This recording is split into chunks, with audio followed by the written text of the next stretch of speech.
Baik, selamat malam semuanya. Di sini saya akan mempresentasikan sebuah proposal bisnis di mana bisnis yang saya buat yaitu produk makanan, yaitu dimsum. Sebelumnya izinkan saya memperkenalkan diri terlebih dahulu. Perkenalkan, nama saya Nima Diptarianti, absen 20 dari kelas akuntansi B Malang. Baik, materi yang pertama yaitu adalah latar belakang. Ada 4 hal yang melatar belakangi, yaitu yang pertama, era globalisasi mendorong pertumbuhan sektor kuliner yang menjadikan makanan sebagai gaya hidup dan sarana rekreasi, bukan hanya kebutuhan pokok. Yang kedua, muncul banyak inovasi kuliner, termasuk camilan dengan cita rasa khas dan tampilan yang menarik. Yang ketiga, dimsum populer di Indonesia karena bisa dijadikan cemilan rasa yang lezat dan penyajian yang praktis. Dan yang keempat, pasar luas dan tren makanan masa kini menciptakan peluang besar untuk usaha makanan ini. Metode yang kedua yaitu ada tujuannya. Tujuannya ada 4, yaitu yang pertama, merencanakan dan menggambarkan konsep usaha dimsum yang akan dijalankan. Yang kedua, mengetahui potensi dan prospek usaha dimsum di pasar kuliner. Yang ketiga, menyusun strategi operasional dan pemasaran efektif untuk menarik minat konsumen. Dan yang keempat, mendorong tumbuhnya wirausaha baru di bidang kuliner. Materi yang ketiga ada manfaat. Dalam manfaat ini terdapat 3 aspek, yaitu yang pertama, aspek ekonomi, yaitu meningkatkan pendapatan dan membuka lapangan pekerjaan sehingga mendorong pertumbuhan ekonomi di masyarakat. Yang kedua ada aspek sosial, yaitu mempererat hubungan sosial melalui kegiatan ekonomi dalam berwirausaha. Yang terakhir ada aspek lingkungan, yaitu mendorong penggunaan bahan baku lokal dan kemasan ramah lingkungan.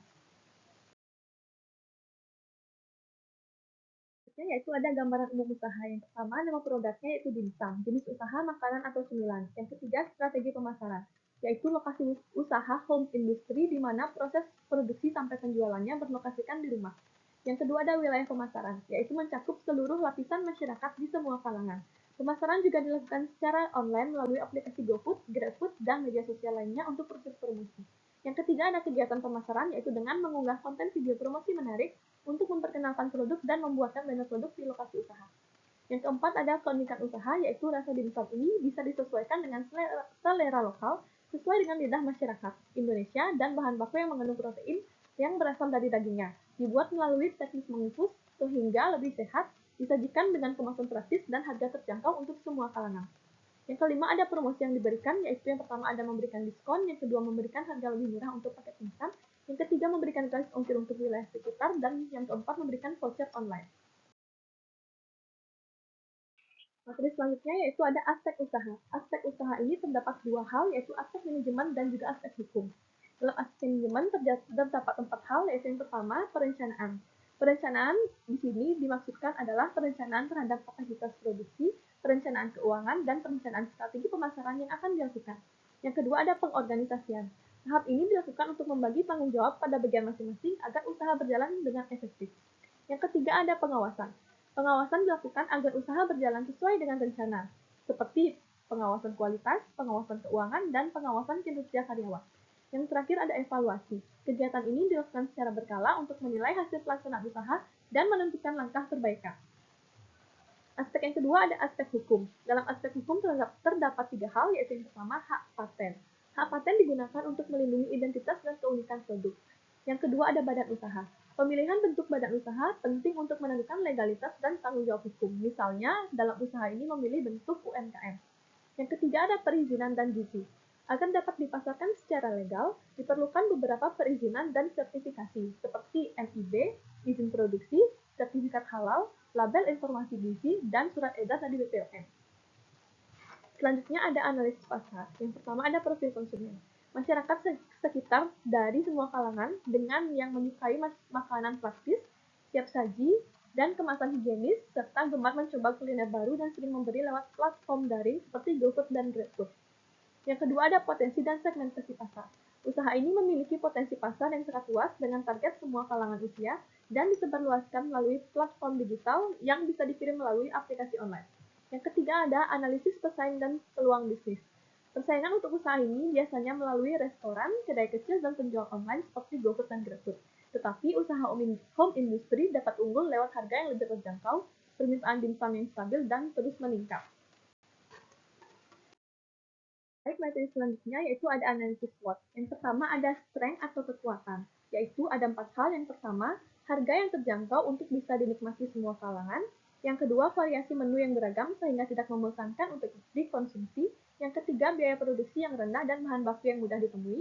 Yang keempat, rasa yang cocok dengan lidah masyarakat Indonesia untuk dijadikan cemilan. Yang kedua ada weakness atau kelemahan, yaitu belum memiliki merek yang bisa dikenal oleh masyarakat luas. Yang kedua, ketergantungan pada bahan baku tertentu yang hanya bisa diperoleh di tempat tertentu. Dan yang terakhir, minimnya modal sehingga kapasitas produksi masih kecil untuk saat ini. Yang ketiga ada opportunity atau peluang, yaitu tren kuliner kekinian yang semakin meningkat di mana masyarakat menyukai makanan cepat saji. Yang kedua, potensi pasar yang luas yang menjangkau semua kalangan. Yang ketiga, peluang kerjasama dengan tempat kuliner lain dan acara lokal. Dan yang terakhir, tingginya minat konsumen dan permintaan pasar yang meningkat. Yang terakhir ada trade, yaitu persaingan ketat dengan usaha sejenis melalui varian produk dan harganya.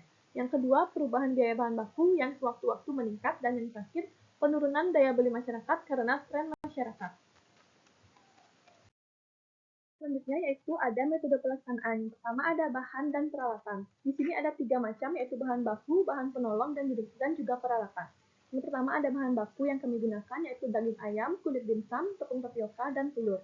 Bahan penolongnya yaitu tepung maizena, daun bawang, seledri, bawang putih, bumbu penyedap seperti kaldu, merica, atau siram, kecap ikan, dan minyak wijen, serta ada mayones dan saus. Kemasannya yaitu box dan sumpit. Selanjutnya ada peralatan, yaitu ada panci kukusan, sendok, cutting board, gas biasa dan gas portable, kompor, dan juga timbangan. Yang kedua ada variannya, yaitu yang pertama ada dimsum original dan yang kedua ada dimsum mentai. Yang ketiga ada tahap produksi. Di sini ada 3 tahap, yaitu yang pertama ada praproduksi. Pada tahap ini melakukan perencanaan menyeluruh terhadap konsep usaha seperti percobaan resep, pemilihan bahan, persiapan alat, dan juga desain label.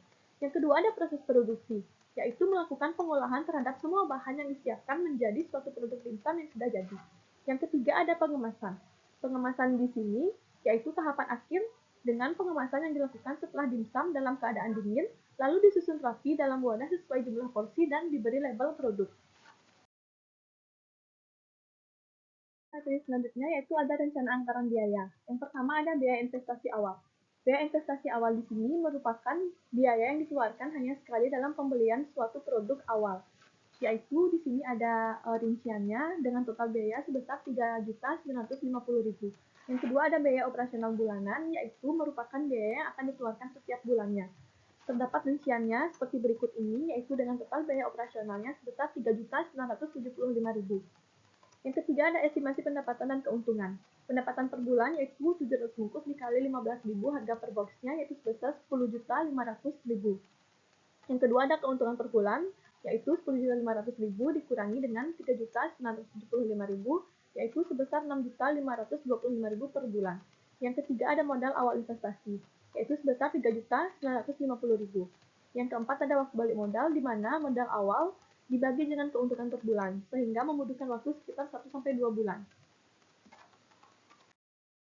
Selanjutnya yaitu ada analisis keuangan. Yang pertama ada rencana neraca awal, di mana total aktiva lancarnya itu sebesar 3.975.000 dan total aktiva tetapnya yaitu 3.950.000 dan total aktiva semuanya yaitu 7.925.000. Sedangkan total pasifa yang berasal dari modal yaitu sebesar 7.925.000.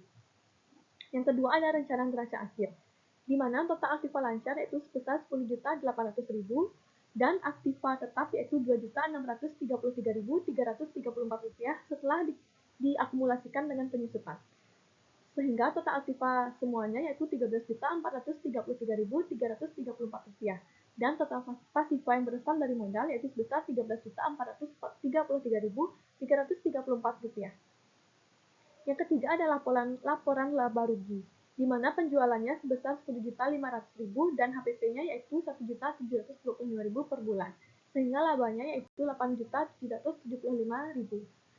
Dan selanjutnya yaitu ada biaya operasional, yaitu totalnya 3.633.333 rupiah, di mana laba bersih yang dihasilkan tiap bulan yaitu 5.141.667 rupiah. Selanjutnya ada kriteria penilaian investasi, yaitu yang pertama ada payback period, di mana cara menghitungnya yaitu investasi awal dibagi laba bersih per bulan, yaitu 3.950.000 dibagi 5.141.667 rupiah, sehingga menghasilkan 0,76 bulan, artinya modal awal kembali kurang dari 1 bulan, yaitu sangat cepat. Yang kedua ada net present value, yaitu NPV, Arus kas per tahun yaitu Rp5.141.667 dikali 12 yaitu Rp61.700.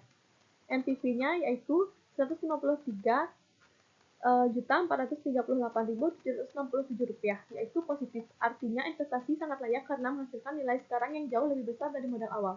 Yang ketiga ada Profitability Index atau PI, yaitu sebesar 38,8, yang dimana itu merupakan lebih dari satu. Artinya setiap Rp1 yang diinvestasikan menghasilkan 38,8 nilai manfaat atau sangat menguntungkan. Yang keempat ada Return on Investment atau ROI. ROI-nya yaitu sebesar 1,562%. Artinya usaha ini menghasilkan pengembalian modal lebih dari 100% per tahun. Baik, sekian presentasi proposal yang dapat saya sampaikan. Maaf jika ada kesalahan penyebutan kata. Saya tutup dengan selamat malam. Terima kasih.